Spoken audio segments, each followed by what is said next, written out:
Chris, the God MC. Cain. Yeah. That's how we doing it now. That's how we doing I know it, you man. from Chris McCain back in the day, my nigga. Yeah. But I see you flipped it up on the ass. Chris, the God MC Cain. I love how the fuck you do that. Everything just fall into place. Like, nigga, Yeah. was it written that way? Because nigga still Chris McCain. But you definitely put the God out there to let them niggas know what time it is that you awake and you aware what's really going on. You already know. You the God. Yeah. I love that shit. I love that shit. Every black man. Man, and that's why I love you putting it out there, because it's kind of like challenging to those who don't know. Like, you the God, nigga. Yeah. You the God too if you recognize, if you was of knowledge. But, you know, Exactly. we'll get into that maybe on a whole nother show. You dig that? But tell me, my nigga, tell me, man, it's good to have you. We had a birthday party going on last night. I seen you killed that shit. Tell me about that situation. I was there as like a fly on the wall, but what made you want to kick in your birthday like that, putting on the show for your people last night? Man, you know, just the rapping and shit is second nature. Right. And I can't really see myself, you know what I'm saying, congregating with my people without doing it. Yeah. Even if it's just a rap, a verse or two or a Yeah. couple songs, it's got to. But it was a Wednesday. It probably would have been, I mean, it was live. Felt like a Saturday. Hell yeah. But it probably would have been even more live, of course, on a actual Saturday. People don't have to go to work the next morning. But Right. I always been big on celebrating birthdays Yeah. on the actual day. Yeah. I just been big on Yeah. that, man. It make I you just- feel good, kind of like that kid to say, let's have a it party feel more over real, your birthday. You know? It's the actual do. day. So that's why I did that Wednesday, man. And it came out very, you know, I was fortunate, man. It came out pretty dope. Did. Yeah. It was cool, man. It was kind of like almost a setting of like you in a live band setting and a little intimate, but rooftop shit. Yeah. Real player. Yeah, that's the made best. me feel like What's that? it gave me an essence of like how I would always dream an old school hip hop show would feel. Yeah. Like, It had that feel. like negate the nice bar shit you walk through. Yeah. Imagine you walk through an old apartment building and we at the top of this motherfucker. You know what I'm saying? Yeah. It gave me that kind of feel. You know what I'm saying? Yeah. Because it's you got the setup with the DJ and shit, but it wasn't too much. You know what I'm saying? Mhm. It was just it's the essence of hip hop. We got the beats and the mic. Yeah, that's how I like Get it. to it, you know what I'm Yeah. saying? Intimate. Get to I it, want to nigga. touch you, feel Yeah, you, right there. We all talk to you. Yeah. You know what I mean? You right there close. You gave it that old school authentic hip hop culture feel to me, for sure. Exactly what he was saying. It's just like, you know, it's rare to get that nowadays. Mhm. You know what I'm saying? And since I bring that back up, that lets me know that you've been doing this shit for a while. Like, on some real shit. You was an 80s baby, right? Am I right? Yeah. Okay. So evidently you've been doing this shit since birth, huh? How long you been really like rapping, my nigga? Since I was 8. Damn. Memorizing DJ Quik is the name. Memorizing his raps, man. And my uncle used to play that shit, and my daddy, Quik is the name, man. That's and, cold, Jack. I used to rap over that Quik's groove too. Yeah, that My was that cousin- 91, that first Quik's groove shit. Yeah, my cousin had a tape recorder, but for the most part, I just memorized DJ Quik raps, man. And you know, homie beatboxing at Martin Luther King, Longfellow's Martin Luther King now, and I'll be rapping at DJ Quik raps. It was just cool Man, to be rapping. I thought Quik was the type of nigga that was looking out for niggas like us when we was rapping and shit. See, you was 8 doing that. Nigga, I was probably 18 doing the same shit. Quik is the name. Quik is the name. Yeah. He would give you a fucking track at the end, Quik's Groove, or Oh, every looking album. out. Yeah, exactly. Looking out for Nothing niggas. topped that first one though. Yeah, that was probably the best one. I can't remember how exactly Sometimes I it still went, be like, wanting right to flip now. that motherfucker. Man, I be wondering if anybody have ever, like, you know, holiday Quik said, let me put that groove number 1 or 2 or something on my album or something. Quik, I don't know. But, I mean, it just seemed like to me back then, I was like, man, this nigga doing this shit on purpose for us. For niggas who ain't got no beats, got no producers, but he gonna give you something here, nigga. Right around, cause back then I used to write about 2 or 3 songs to the same damn beat. Like, fuck it, I can feel that shit. But, yeah, man. And then randomly, like, I don't want to cut you off. No, go ahead. But that's an idea I had of mine too, because I mean I'm not a blood, but I got blood homies, Right. same way I got Crip homies. Right. But that's an idea I got, man. That Quik and Mozzie concert together, blending the generations. That would be dope. That shit would be ill. That would be but dope. you know, Quik, he bring the band out and everything. Man, Quik is, he kind of, you know what I'm saying, that Mozzie era, that was Quik his first run to me when he was young like Mozzie. Quik didn't groove so much to where that's, I ain't gonna say beneath him, but he outgrew that box long time ago. You know, he started doing shit with El DeBarge and all that old shit. Yeah, but he'll preach the niggas though. Quik will. He will, and then it'll bring that gap. That's together. why you can let Mozzie go first. Yeah. But probably gotta have Quik go first. Nah, I think that'd be cool. Yeah. Mozzie go first. So Go he to can get talk to amped him. up. Really. Talk to him, you know, get him amped up, get him right. And then Quik gonna be like, yeah, you know, I see where we at, you know, or I be where you at, or whatever. But, you know, he gonna probably bring it together and make sense. That would be good for both sides. I think for that would be a big generational ass show, man. gaps type shit. You know what I'm saying? Bring the old heads, the niggas that's 35 and up, and the cats that's, you know, young and gunning right now, and bring them shows together. That would be dope, man. Real dope. If nobody ain't doing it right now, you heard it first from Wright On TV. Chris McCain said, fuck it, we might just do something like that. That's a deal done. So, man, I'm saying, though, you've been doing it for quite a while, since the 80s, and, you know, man, you started young. A lot of cats don't get a chance to start or get serious or thinking that they was going to rhyme and get in this hip-hop game as a kid that early. What motivated you to like do what you do that early until now? Man, like the Quik, you know what I'm saying? Started off memorizing Quik raps. That was 3rd grade. Right. Then in 4th grade, I just ended up making up my own rap. Yeah. Rapped it for the class. In 5th grade, when I got to 5th grade, my homie Savvy Student, Ben Rose, Narcotic, Brandon Wright, they was at Millwood in 5th, and we used to just all rap together in music class. Right. So, you know, from like 5th, 6th, 7th, 8th grade, niggas was making up like 3 or 4 raps per school year. Oh, you know, but in 5th grade, Ben and B Wright, Savvy, Narcotic, they was fucking with Tony C. Yeah. Bound by Brothers. Right. He cut their hair, and they was little niggas. You know, Tony had the label production company, and they was already in the studio. Yeah. And they had Matt Bucket Loke and all that type of stuff. Yeah. And I didn't end up going to the studio with them till 7th grade. But we was always rapping throughout the years. Because I was hooping too. Hooping was my thing. I was known for hooping at Millwood. Yeah. But me and Narcotics started going in 7th grade, and we did a talent show at Millwood Auditorium off a couple cuts that we recorded. And shit, it was just always a hobby, man. It just kept going. Nigga got still was hooping and shit. Hurt my knee, you know what I mean. Ended up getting kicked out of school. Then me and Brooke, R.I.P. You know, we looking at Jay-Z Streets is watching. Right. The whole Rockefeller. Right. And of course the No Limit and all that. So we throwing parties. Y'all used to kind of remind me of the Rock situation, you and Brooke, when I first, you know, well, not when I first met you, but, you know, back in the day when y'all was doing y'all's thing, and I would run into y'all in the streets, and I was like, look at these guys, these niggas are serious now. I see y'all everywhere. Every time I'm there, y'all there doing your thing. I'm like, look at these niggas, they pushing hard. You know, Brooke is my guy, R.I.P. Brooke.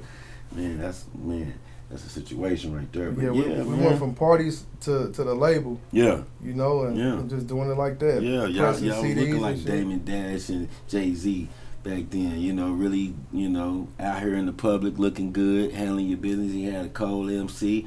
You know, Brooke was that man. He was about his business, you know. Me and him always did some cool business together. Never had no problem. He was an innovator, too, with his business. Yeah. He thought futuristic on niggas while niggas was kind of always had a good business mind, too. Right.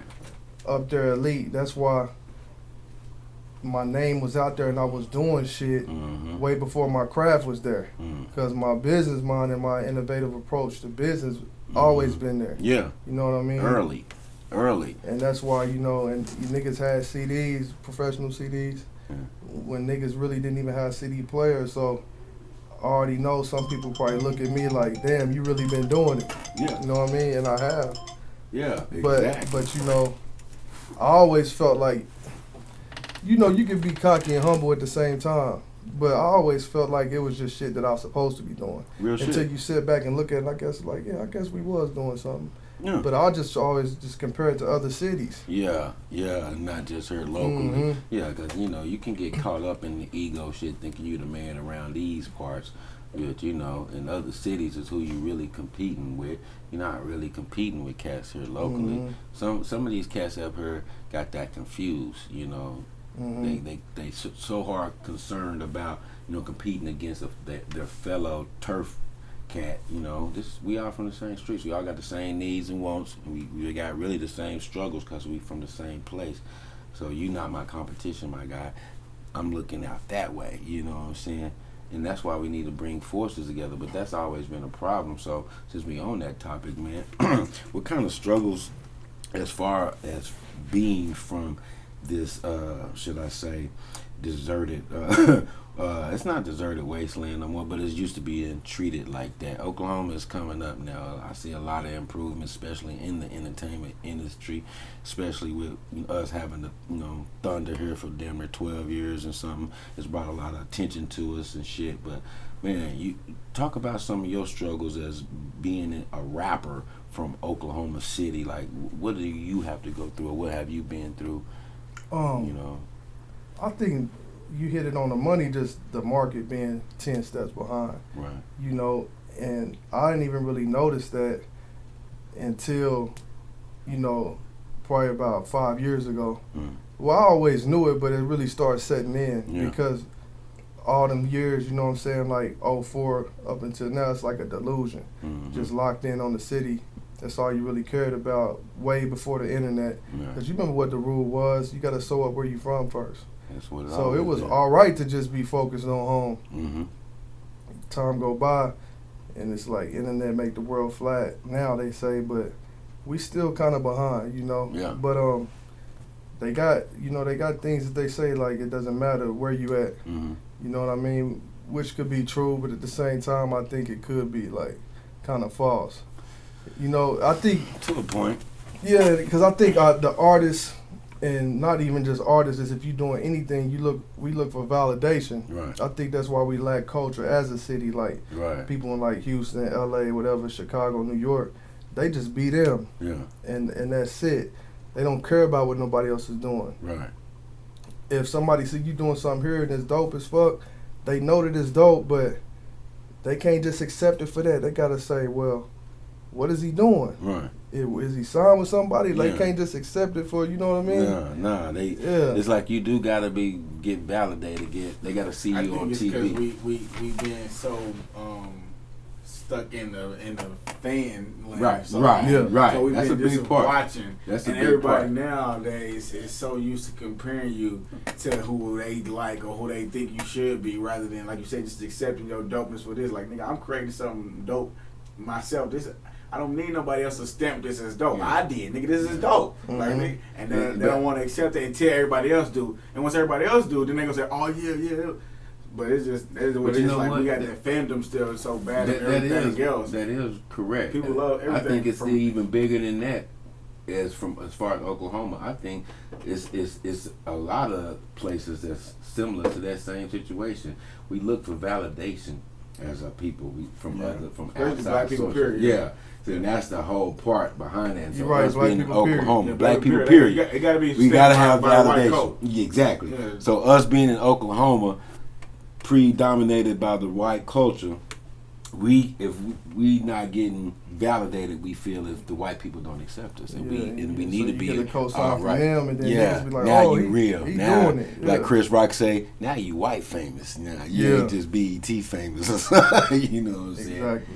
All right, D-Right, time out right quick. Push pause, man. Let me get my guy my face closet. Yeah, it's coming down. Shiny on the camera and shit like that. Pause that shit.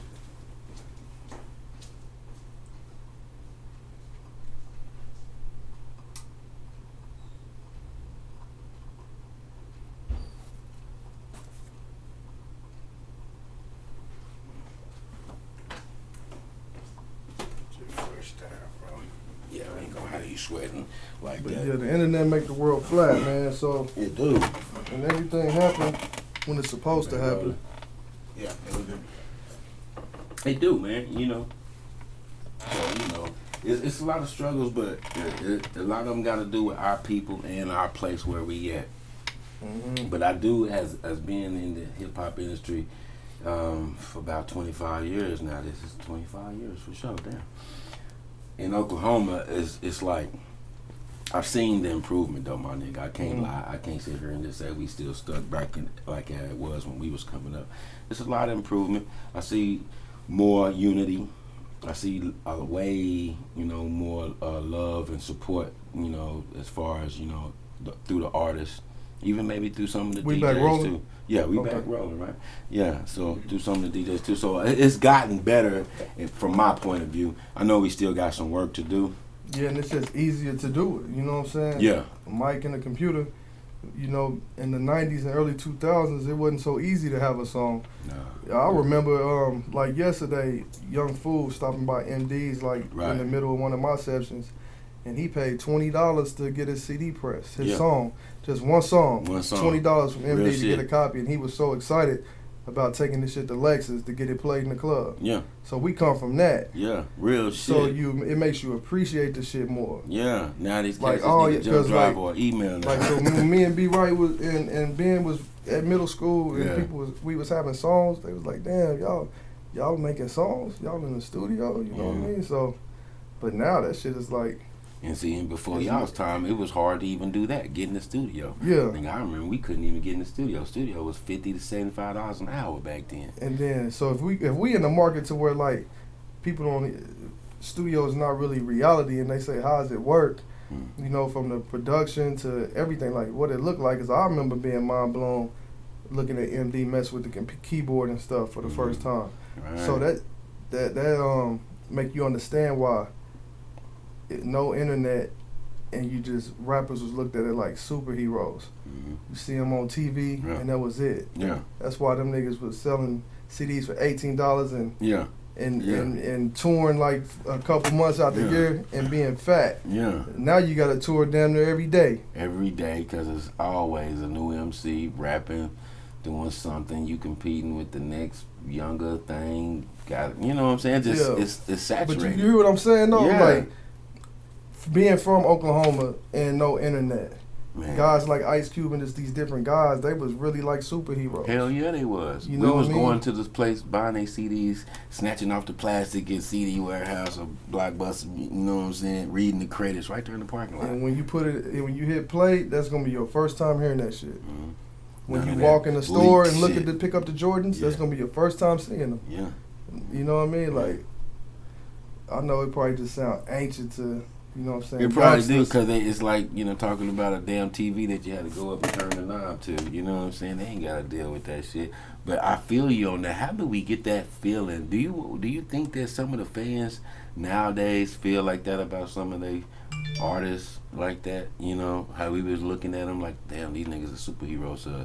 But shit, do they feel like that nowadays since it's so easy to access that artists get at them? Yeah, I think they still feel like it. Probably, huh? I think they still look at it like that a little bit. But I don't know, man. It seems like it's too easy to touch at artists, to tweet them, to see their IG. It's like, it's like now you so inside the situation to where, I don't know, it's like we might take it for granted now. You know what I'm saying? But on the flip side, too, ain't nothing new under the sun.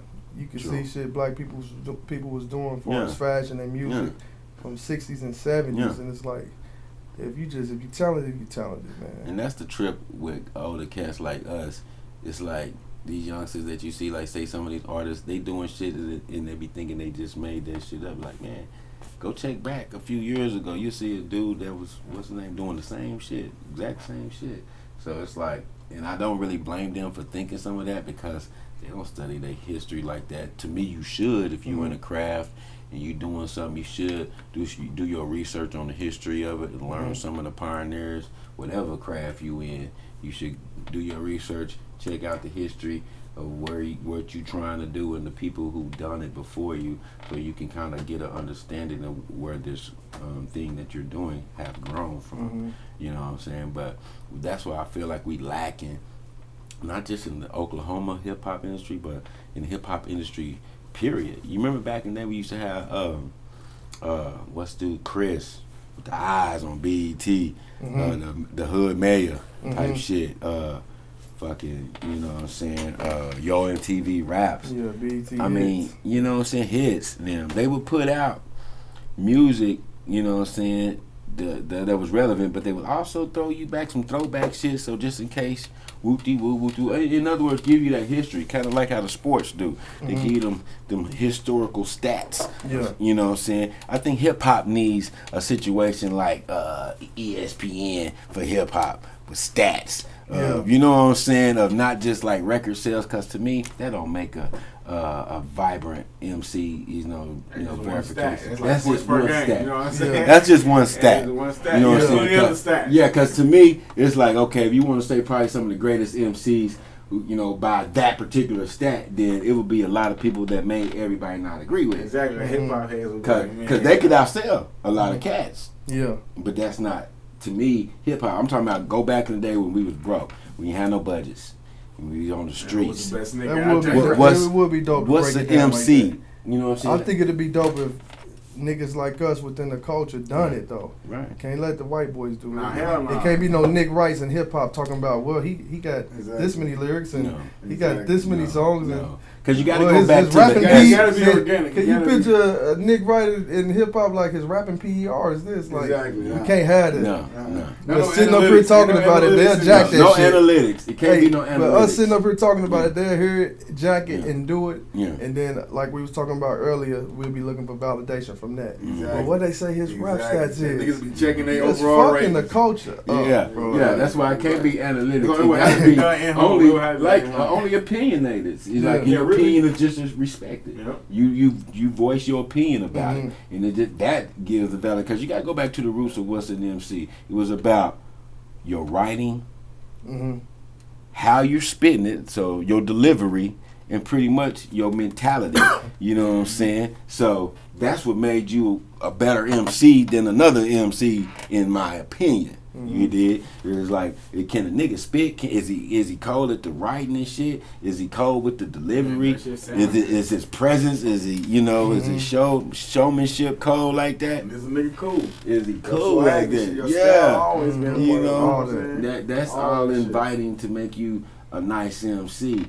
And there's a lot of nice MCs, but like you said, man, that the analytics, the validations of record sales and popularity and shit, I really don't like to throw in there, because to me it fucks it all up. Yeah. Then, especially with the internet nowadays, it's different. This shit done got real different with these the numbers of streams and how these niggas, because everybody got fans now. You know what I'm saying? It's a million motherfuckers that follow some bullshit. Man. Because you got a million motherfuckers following you don't mean your shit dope. It just mean you found your lane. Yeah, it's kind of, to me it's like they're following them, not really just on their skills, but maybe on some of the shit they say or do. People are just entertained by so much crazy shit. Yeah. And nowadays, I think the internet and the social media and shit, it kind of watered down fandemonium, because now, back in the day, coming up, nigga, when you was a super fan of somebody, you was a fan of that nigga, and you was fans of other people, but you didn't really have the time, and you couldn't really keep up with everybody, nigga. You kept up with the niggas you fucked with tough. Like, I fuck with these niggas, I'm rocking with them. But nowadays, everybody is following everybody, and they just kind of like keeping tabs on niggas versus actually being a fan of them. Yeah. Like, you're not really a fanatic of this person, you know what I'm saying? You just kind of just... Yeah. Because they hot right now, so you keeping tabs on them, and then you switching on to this shit, and then you on to this shit, and then you on to the next, on to the next. That's right. Like, we gotta stop seeking validation, for real. It's like we trying to get the okay from the white man. Exactly. Because they own, the media, the publications, the NBAs, the labels. Like if 5 different niggas in this neighborhood said that a certain nigga was cold at basketball or something, or cold at rapping, that's the validation right there. Like, we could go to the gym right now and see a nigga taking off from the free throw line, doing all kind of crazy shit we never seen before, shoot from way back. You ain't seen a nigga, like, for instance, take off from 2 feet from the free throw. Exactly. Nigga gonna say, well, where does he play? Like, you gonna be looking for that validation. Nigga, you see it right here. None of that matters. He's the truth. Yeah. But it'll be some niggas say, oh, he ain't shit. He ain't right now. He ain't shit. Like, so you looking for validation from the white man to nip it in the butt. Right. And that's a whole system that we live in, because we do that towards everything. Yeah. Fucking, like you said, nigga ain't no good until a white man put a stamp on it and give him a trophy and said, you're good. Other than that, we need our respect before that. And that comes from our people inside. We got to be able to say, hey man, it's good, and that's it. That's why I like what Cube is doing. Yeah. With the big three. Big three. Because like 50 years from now, I know behind closed doors they don't like that. They scared of it. You know what I mean? Because we gonna get total control. That's man. the beginning. Yeah, it's just the start. That's the beginning. Because it was an easy way for them to not interfere. Yeah. Right now, we get the people that y'all done with. That's It's only gonna be now. hard, but it Eventually can happen. everybody. It's probably gonna be hundreds of years from now. All Reason they why? gotta do is Because spark the they idea already and plugged everybody in else with is wrong. arenas. Exactly.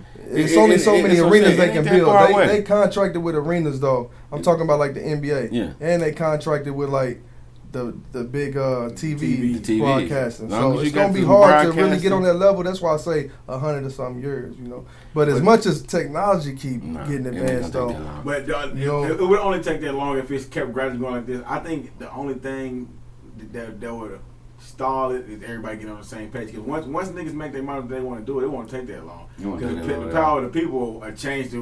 Because them TVs, they only get signing contracts with niggas who bringing that money, bringing the views. And if just imagine the most craziest thought if you can think of every NBA player right now, all the black niggas. Just about to say. They said, What if they just woke up and said, fuck that shit. Boom today, and we're gonna start our own new shit. And they did it. They could. It would be seamless almost. It would Especially be the a war that would ones- start. But the way the fans would change up, fans gonna want to watch. Especially They the want to watch. ones They gonna want to watch that been putting some game in, like say the LeBrons, Yeah, all of the them. older ones, the All of D-Waves them. who got some bread now, and they retire and they say, you know what, Q, we Everybody went together and said, we're gonna start a triple real up league. with that. What you doing? We finna bam. Let's get us a Negro league or whatever. It ain't gotta be just black people. It just gotta be something Owned outside by the black- yeah, it started by NBA. black And people, it's yeah. own, you got black owners of the teams and shit. Yeah. That's coming because you see Master P and them and Tiny and them. They own little teams on little leagues in they cities and in different areas and shit. So that's bound to happen with the technology and the resources of Negroes having money versus 100 years ago Negroes didn't have this type of money. Yeah. It's gonna happen. I give it 20 years at the most. It's Because gonna That's happen. what a lot of people don't know. Yeah. In their mind, they ain't get that. Yeah, especially the youngsters. The Yeah. NBA wasn't even fucking with black people. No, Exactly. when we had the You know, ABA, that's what we're And most the of our ABA Negroes probably wasn't was. fucking with black people either, but Not they really. probably only done it Yeah, just to compete with the NBA. exactly. Because they The knew NBA how to came do and it. bought their ass That up. was the cool white people that fucked with the niggas, Yeah. gave them a little money, said, go on the dunk, wear the afros, beating real niggerish and shit, do your thing. You know, Exactly. like black exploitation movies back in the day. You know, And they always broadcast what the players is getting. Oh, he signed for this. It'll be headlines, you know. But they don't broadcast what they making. They don't never say it at all. And you know, ain't nobody paying if they not making fucking 20 times more than that. Exactly. You know? And that make us think like, oh, they should be grateful. They should be grateful. But at the same time, them niggas is still workers. Yeah. They still owned. Like, just It's imagine if they paying out this money, you know what they making. You know what they make? Something crazy. Stupid. Something crazy. That's why you still see to this day the NFL don't have any black owners.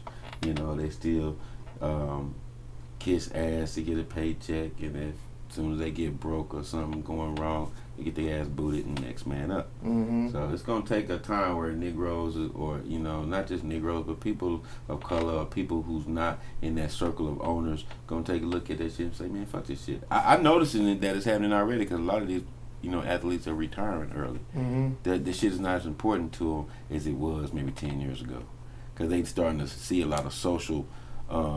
I ain't gonna say changes because it's always been like this, but they starting to see it more now. So they like, man, I don't know if I'm really with this shit because it's out in your face that these owners are team owners and you do what I say or you get your ass on or we ruin your career, take all your money away from you. Shit. So these guys, they got to look at there's other ways to make that type of money and different shit. We don't always have to sing and dance to entertain people to get our pay. You know what I'm saying? We can be bosses and businessmen too and run our own shit. So back to bosses and business type moves, man. You like a boss of your own situation. Your company is independent, right? You haven't signed with anybody, anything like that. You pretty much are the boss of your lane. How is that as being an MC from Oklahoma? How's that for you, trying to stay an artist but also have to handle that boss life of being a businessman and make these moves while continue to be creative? Man, I love it. I like being in total control. Right. Total control, like not having to answer nobody and do it how I want it to be done. I guess a lot of people got a perception of what business is, Right. how it should be handled or how it should be approached, and you know who gave us that. Mm-hmm. Exactly. You know who gave us that Exactly. motto. So sometimes when I'm not, you know what I'm saying, operating within that motto, some people don't know how to react to it. Like, Right. oh, he ain't. Yeah, He ain't about his business. Yeah, Yeah, I'm but about you my do business. I the just way you do it do my it. way. do it like this. That's how we you run know? our store. Exactly. Right. Exactly, Okay. man. That's what it's all about, though, being independent. Because it's easy to go get in line and do what everybody else doing, but You this just way, define your own terms. Exactly. Yeah. yeah, and Like, shit, this is professional. You got a hat on and some basketball yeah, shorts. It's yeah, professional but- attire. Yeah, because long as all your moves and what you're making is out of respect and thoughtfulness, shit, what is professionalism? Mm-hmm. You know what I'm saying? Because some people that's business, they'll do some fucked up shit that make you like, man, y'all not professional, like being courteous or being on time or shit like that. So, you know, Yeah. I got you, man. It's tough, but it ain't if you do it and you comfortable at doing it how you doing it. Are you working with any other artists? Like, have you signed any artists from Oklahoma, or do you work with other artists? out there? When I back in like 2000. Well, let me just tell a story. Okay. Probably since like 08, 09, we would do shows. I was with this crew called Puzzle People, still is. Mm-hmm. We would do shows like every other month or every couple months. Right.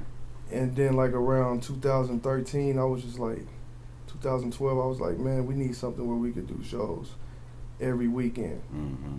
Because I feel like we was at a spot to where every few months and then at these restaurants or, you know, bars and shit like that, Yeah. that's not really hip hop, when they open their doors, you know, it's for everything else. Mm-hmm. But then maybe we get one night on the off night, Mm-hmm. you know, getting fed table scraps, crumbs.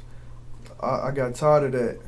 But I was like, I went from let's do it on a Friday and Saturday every weekend, get off these off nights. So I did that. Mm-hmm. We was doing weekly shows called OKC Raps. Mm-hmm. And then I met a lot of new artists that I still got relationships to this day. Put them on their first shows and stuff, showed them how to hold their mic, different stuff like that. And I still got relationship with these artists. Right. It was a whole new different demographic of artists.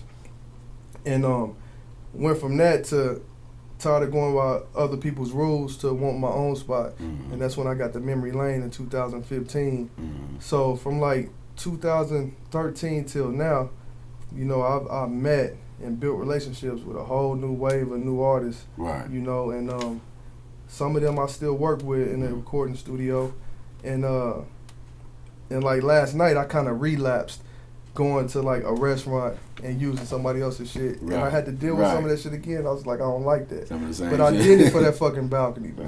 Right. I just wanted to be on that fucking Yeah, balcony. that If was it wasn't for cool. that balcony, I wouldn't have been there. Yeah, I can You do know, that. I just want the perfect It was spot. good. Yeah, I just wanted to be on that fucking balcony, man. But I do not like answering the Sunrise, motherfuckers. sunset, you pull that shit out there. I missed it. I didn't. You never, I was supposed nigga, to, it would've been but I perfect didn't. for that shit. I Yeah. said, but when I was listening to it on, I said, man, this nigga probably gonna perform this shit right when Right the sun there. going Yeah. down. Man. But you remember Young Bud? He was on my Young projects. Bud. Yeah. Man, he got That was locked the up in homie. That was 2011, one man. Yeah, I remember that. 10-year Remember that. non-violent. Yeah, he Next came by the month. studio right before that. I Yeah, remember. next month, middle of July, Yeah. it's gonna be the end of his sentence, So he man. be Yeah. out of there, huh? And when he get out, That's good. I'm gonna just really work with him, man, because Yeah, he always just had it. You know, Yeah, he freestyle, He yeah. did have it. all that. But I mean, he just everything you would think of, he got it, man. Yeah. Him And, and had some songs together back in the Yeah. and he got a story. You know, he 30 now, Yeah, and he could just tell his story. You know, he lost Right. all his 20s to the pen, yeah, he did. and he's even in a different space now where he don't want to just be on no ignorant shit. He wanted to have a Right. message. Right. Same way he probably would have evolved out here in the world. He Yeah. evolved in there. But he probably did it probably better in there. And I think I'm just more seasoned as an artist for sure. Yeah. But just composing shit, like picking samples and like, oh, do this like this, say this like this, arranging shit. I'm more seasoned, so I really feel like I can make him just have some dope ass product, and not even just Yeah. product, just shows, just everything, Right. photos. Like I feel like, Yeah, you can help know, with that. yeah, and I Yeah, feel like he got he that good. that freshness about him. Like He people do. miss him. Yeah. They already knew him, whatever, Yeah. whatever. Cause I'm gonna be 100. I know I'm cold in the motherfucker, but at the same time, people been hearing me for so long. Right. You know what I mean? They've been hearing me for so long. I'm not as fresh. Okay. You know, because a lot of times when artists, and I see it working with artists and putting them on their first shows. Boy, your first shows, nigga, your co-workers, your mama, your auntie, your schoolmates, everybody there. Yeah. Out the year, it fizzles out. Yeah. Because when you first start, it's like a ceiling that's there, like, oh, I hope he makes it. But that's why I respect the people that come to the shows. Rain, sleet, or snow, they just with it. It's not about no. Because they really still support and they really still see it. Because some people, they wanted to turn it around like that. Yeah, that's that validation. You ain't famous. They looking at still you. Rapping, Yeah, you just a rapper now. Why don't you go get a job by now? You know what I'm saying? I didn't heard that. I didn't see how people and heard how they be talking about us when they don't think we listening type shit. You know. Right. And that's what pushed me to. I just love the culture so much. I love the arts. So I want to just be dope. Right. But knowing that motherfuckers been hearing me for a while. Right. I know that I have to just make some tight ass shit. Yeah. For them to be like, man, I'm still, because it got to be undeniable. So that pushes me. They really still fucking with you. I'll be scrapping a lot of verses and beats. They like that's not it. They want to see like something when fresh. I come, I gotta come. You know what I mean? Yeah. But that's just cats around here too. That's why getting outside this motherfucker is always a good damn thing because this shit right here can deter you for a minute because motherfucker, hey, please believe when you around all that negativity. And that negativity is kind of like that doubt that that right there is a downer, man, and it'll take you out your pop just Oklahoma zone. Man, and like my pops. I mean, I love my pops to death. Like my best friend, I'm a junior, right? Like y'all, and he sacrificed his whole life for me. But how I got the rollout with the. Because he ain't on no social media. He one of them ones that say, I don't post none of that. Yeah. But I showed him the Russell Eastbrook jersey shit with the Panthers. He was like, what is this? Yeah. Like I was like, oh, Oklahoma. He's like, what is this? I don't get it. You don't get it. You got to break it down for him. Basically like, nah, what is this? Nah. And then when I sent him the picture of just all the colors together, he was like, okay, now this is better than everything you sent me. So I'm like, man, I'm in a different locations, you know what I mean? I got the Panthers, so it's just captivating. He didn't understand it. But that's my pops. I love him, but I think what I'm getting at is our market that speaks for a lot of people. It does. Right. That's how they used to seeing shit a certain way. Yeah. Easily, marketable too, if you keep it plain to them that way. But I felt like it was dope as fuck. What? Hey. For sure. It's kind of like the generation. Everything ain't for everybody. Yeah, that's what I'm saying. It's kind of something like a generational gap type shit, Something, like you said, is cool for these cats, but the older heads or these cats, they ain't gonna really dig that. That ain't their style. And that's cool. It's supposed to be different, so we can learn from each other. You know what I'm saying? The youngsters, they can appreciate the old heads of what we've been through and what we talk about. They can learn from that.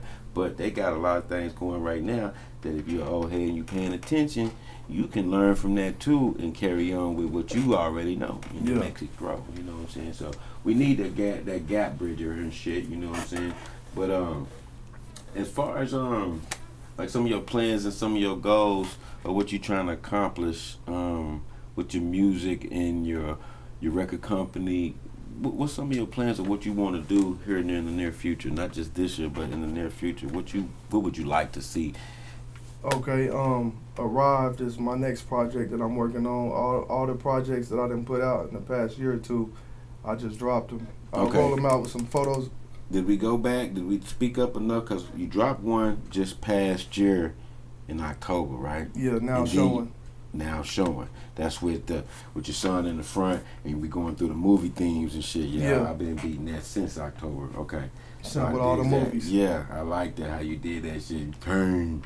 Yeah, I'm all in that. That was fun, because like on the Boys in the Hood, we didn't really loop it. We just took one big ass piece. Yeah. And the white homie, Igloo Panda, he was just tapping the drum machine right there. No shit. So it really wasn't no loop. But it was fun fucking with the movies. Yeah, I liked how you can kind of, that concept of how you did that. But then again, you dropped 2 more this year already. Yeah. One was like 4 or 5 songs. Yeah, Lucky to Be a Legend. Lucky to Be a Legend. And then My Ghetto Gospel, wherever it may be, the long title. Yeah, because I kept trying to type in where, I'm like, what is it trying to say? My Ghetto Gospel, where? Okay, Bam. So that's the last few words of the long title. So I was like, okay, bet. Them is kind of like some laid back type of EPs, man. I can tell your growth that you matured a lot in your music. You know what I'm saying? You speaking about a lot of real topics, family, religion, politics, niggas in general, white folks, the man, whatever, your struggles and being a father, and you got 3 kids now, right? Yeah. Man, congratulations. Like I'm up there at the show yesterday. Yeah. Last minute downloading my tracks that I'm gonna rap to. Right. If I would have had that done, I could have just chilled out. Yeah. And I ain't making no excuses. But when you balancing out, picking up the wife, dropping kids off the Family babysitter, guy.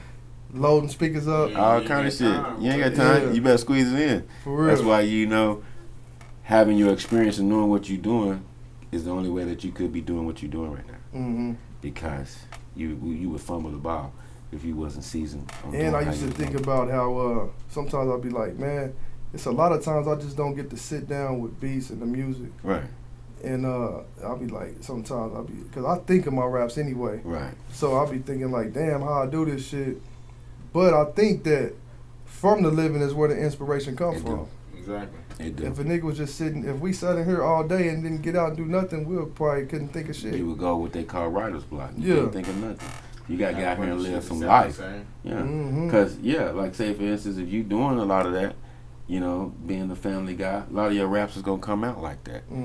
You check back before you had a family and kids and you was out in the streets more, your raps was about that. Yeah. So whatever you really doing, if you're keeping it real with yourself, that's what you normally going to talk about in your music. It's going to come out because it's inspiring you on what you're doing and shit.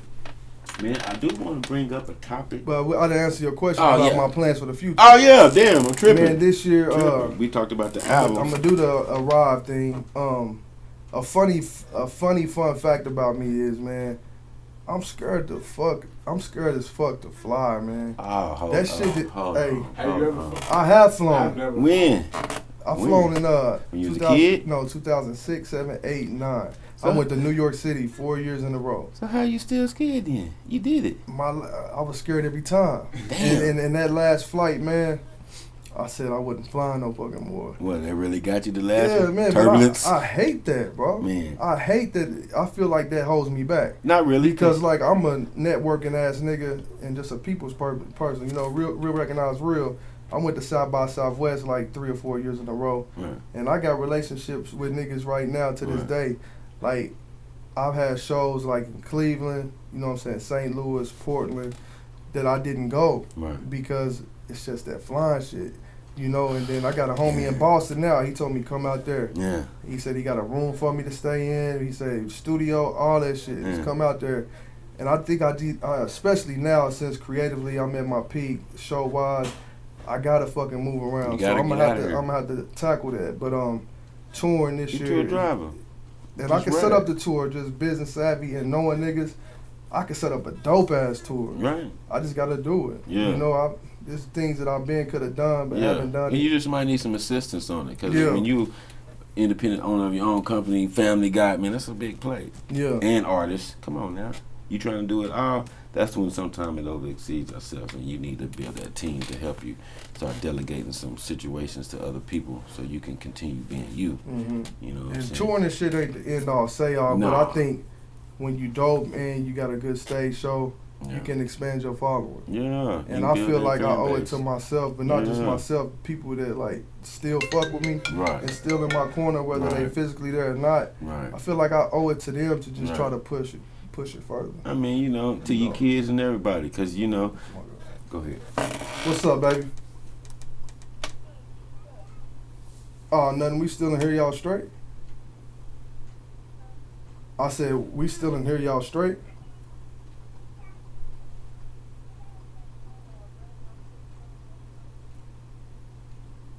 What's up, baby? What you doing? Hi, Daddy. What you doing? Oh, she accidentally hit the radio. Yeah, them cheeks probably hit the phone or something. But yeah, Yeah, so touring is definitely Yeah, so you want to get out and do some more touring? I can. and dig videos that. too, because I ain't done no videos, you know. And What video you dropped? I mean, I've done a bunch of videos, Yeah. but I haven't done none recently. Yeah, that's what I'm saying. When was the last one you dropped? I think some videos, mathematics videos I did with my homie Deezy, and I did a lot of videos with Video Hero too. Okay. And you know, I'm kind of like on some, I ain't gonna say bougie, but picky shit now Yeah, too, fuck it. because I think it comes from just doing so much over the years. I just Yeah. feel like my raps now is just at a certain level. My Right. raps and my whole creative approach. So I just feel like I got enough cool videos. Yeah. Like, I don't want no more cool videos. I want something up there with the raps or even higher. Right. But I'm not finna pay niggas $1,000, $2,000 for the video. I feel you. Not to disrespect nobody, but I just feel like, you know, when it comes to art, let's just come to the table and make create some shit. it work together. Yeah, man. Right. That's what it's about. They too busy trying to put the money in front of the situation. Hmm. So I'd rather not do a video Hmm. to just do an okay video. I can dig it. That's where I'm at You now, don't need man. to be doing nothing mediocre. Mhm. That's like going down or Doing a backwards. disjustice, Yeah. injustice, whatever, to the music. Yeah, I can dig that. I can dig that. So that's as far as that's called I Arrive. Arrived. Arrive. Yeah, just arrived. Yeah. When are you planning on dropping this project? Sometimes this year, man. Okay, no Yeah, particular sometimes date, this but year. you're gonna drop it this year. Cause Yeah. I see this, when you performed a song last night called "Thankful." You said you didn't even have it finished wrote, but you was gonna add some cats to it and Mhm. shit. You still performed it. I like that. That was raw. Yeah. In the essence of hip hop, you know, like hold up, let you check out some Kill of my that new shit, shit. too. Thank you, man. You know what I'm saying? That took me way back. Like, this is how niggas used to do it. When we, fuck it, nigga, I just thought of this verse last night, nigga, check it out. Let you know, check me out. I like that, you know, because people are so used to, you know, everything, I guess, being so perfect or some shit, to where you don't get that a lot, you know what I'm saying? And I like how you did that in the live show. You brought your true creator, you know, to the stage. Like, you know, even if it ain't finished, I'm gonna let y'all check out some shit, you know what I'm saying? Not everybody will do that type. So as far as, you know, that's the music situation. Is that like the only lane you gonna try to stay in with your entertainment company, your label or whatever, or you gonna venture out? Cause like some of your music is so, you know, so deep and conscious that it seemed like you would write some movies or do some movies. Yeah, I would love to do some movies, man. I got some homies that did some movies. Yeah. My homie Cordell, my homie James Ridley, Yeah. Grand National, Yeah. Ozzy, Nicole. They done two movies. They had a debut Christmas Eve, Okay. and then they dropped one this year too. So they Right. did some movies. It's like that, and they got more to come, more in the works. Okay. So And, these might be some people that you may be working with too in the future. Yeah, man. That's right. That's right. Plug them. Let them know. Mm-hmm. Yeah, we know about them too. Okay. Well, shit, man. I did want to get into, or at least just ask you something about it. I know it's kind of off subject now, but I remember hearing about it in the streets, and I never got to sit down and talk to you about it face to face at least. But I know you, man, what was it? Maybe a couple of years ago and shit. We had like some local disagreements between you and another local artist named JB and shit. Did y'all rectify that situation? Yeah, What was yeah. going on? Okay. Yeah, we good. That was like kind of like some family shit argument that may have got leaked out like that. That was two brothers taking it to the yard I feel you. I that feel everybody got to see. you. Everybody got to see that. That's That what was that all right was. though, cause sometimes, especially in this hip hop game, we need that. Mhm. You know what I'm saying? It's kind of like a Tyson Holyfield fight or Ali and Frazier fight. We sometimes like, well, fuck it, man. Who's the best? Or, you know, whose side of reason do you agree with? You type of shit. And that was cool, you know, because I really didn't know what was it about. If you know, if you want to get into that, you know what I'm saying. I just knew that, like, damn, these are two dope MCs. What's the problem?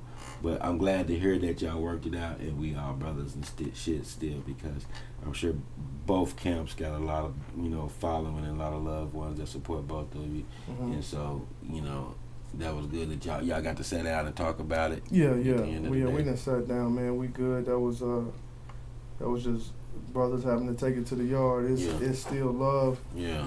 It's still love. Kind of one of them situations that maybe we can agree to disagree and walk away from that.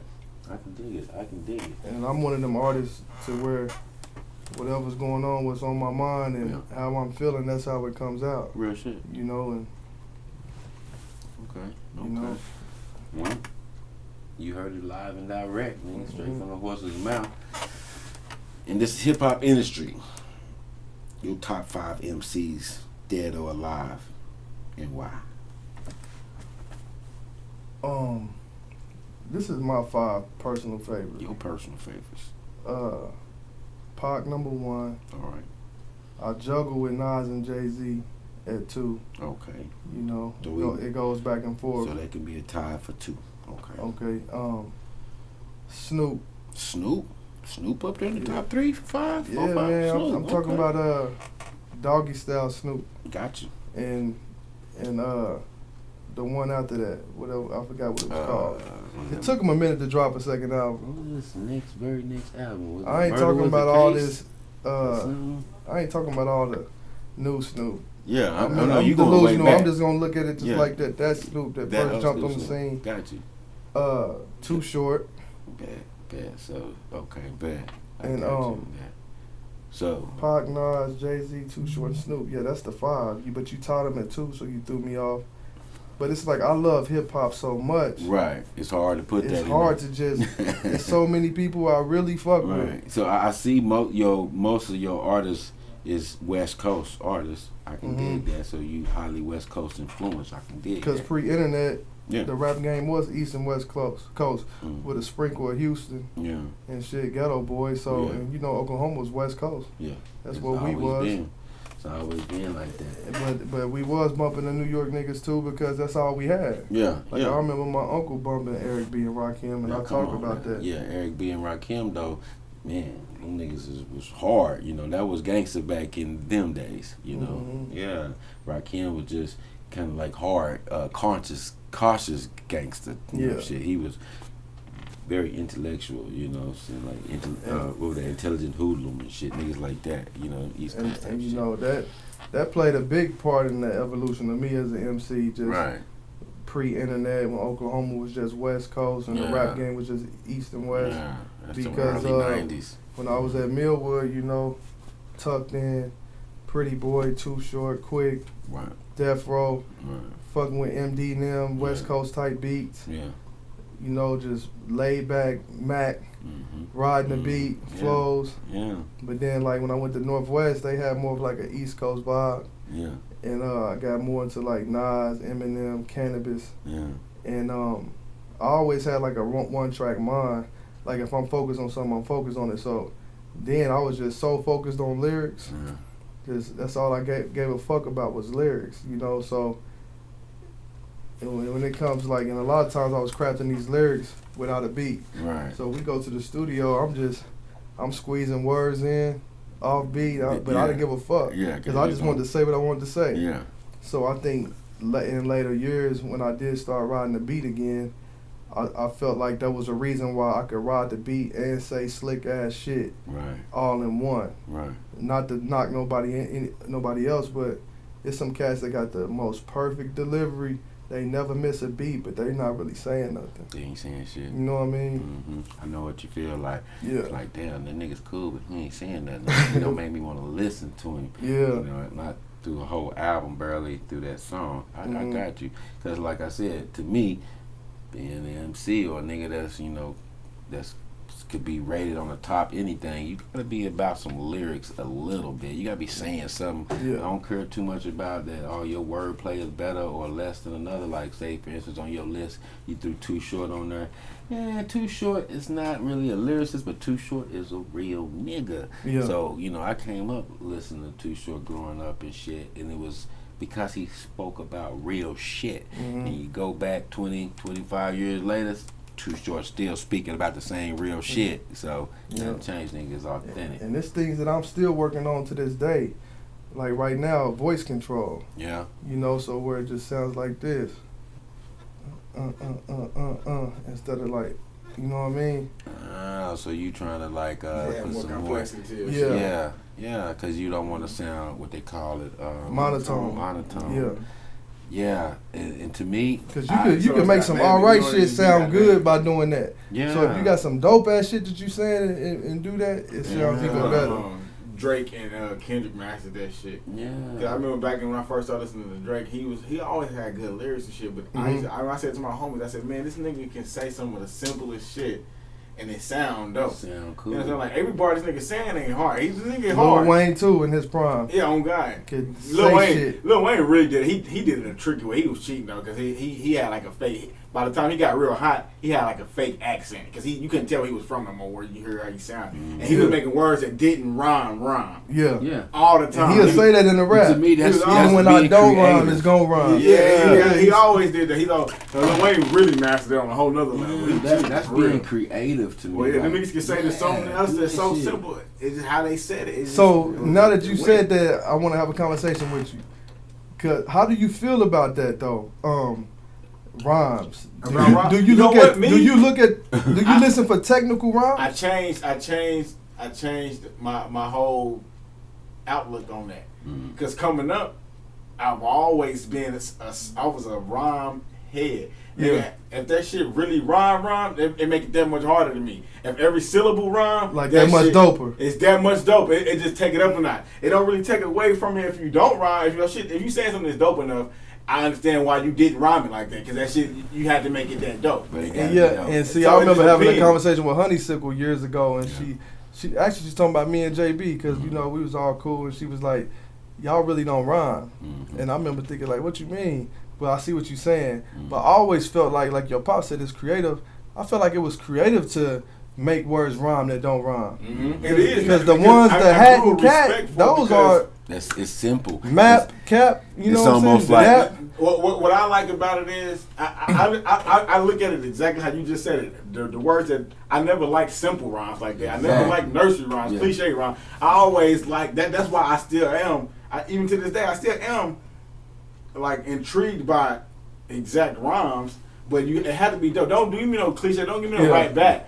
I want to see how far you can take it. I want to see, can you rhyme this word exactly with another word that I never heard rhyme with before? Yeah, you know what and that's how I like that. That's what's clever. Yeah, come with another word. Use it in another way. It can be the same. I love doing that. My approach, I never wanted you to be able to predict my rhyme. Exactly. And then couple the words together. I got a partner that can do that real good, because I do it too, and that's how I noticed that he do it. We be in ciphers rapping and shit. My nigga Pure Flow. He would always predict niggas' rhymes in front of them. Yeah, that's them baby rhymes. They don't like that. Yeah, and they don't like that. Yeah, because now, nigga, you so simple in baby rhymes, I can predict what you about to say, and I just trash your shit and eat you up with some shit you should have said with some of the words you wanted to say. I think at the end of the day, it really just comes down to dope or not. Because niggas that's not dope, they'll rhyme some words. They come with them nursery rhymes. You rhyming, but this shit whack. Or they come with that, and then you not rhyming. They make the not rhyming whack, because they are not rhyme and not say nothing dope. And you gotta be careful, because you can get into some rapidy rap. Exactly. You just out there rhyming, skibbity, not saying shit. It's just rapidy rap. White boys do it a lot. Eminem shit. White boys do it a lot. This is rapidy rap.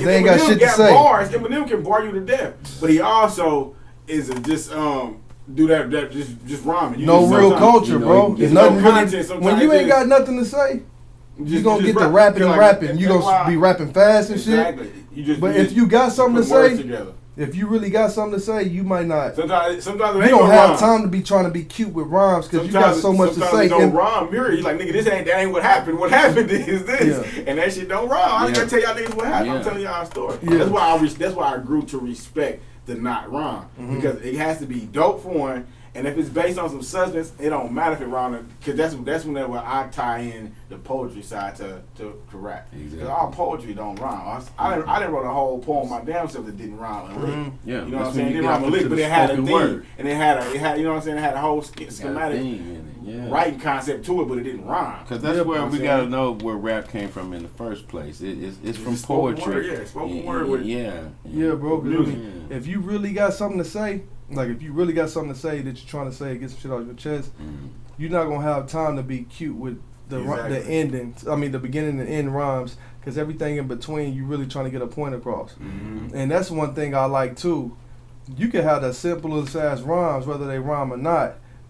But everything in between, I think Drake is good at that too. Yeah, it's like what you actually saying. And sometimes niggas will hit you with it. Like if you actually put the words that they rhyme together, if you didn't hear, like you said, if you didn't hear the all in between the lines, then you might think it's a nursery rhyme because it might be bad in rap.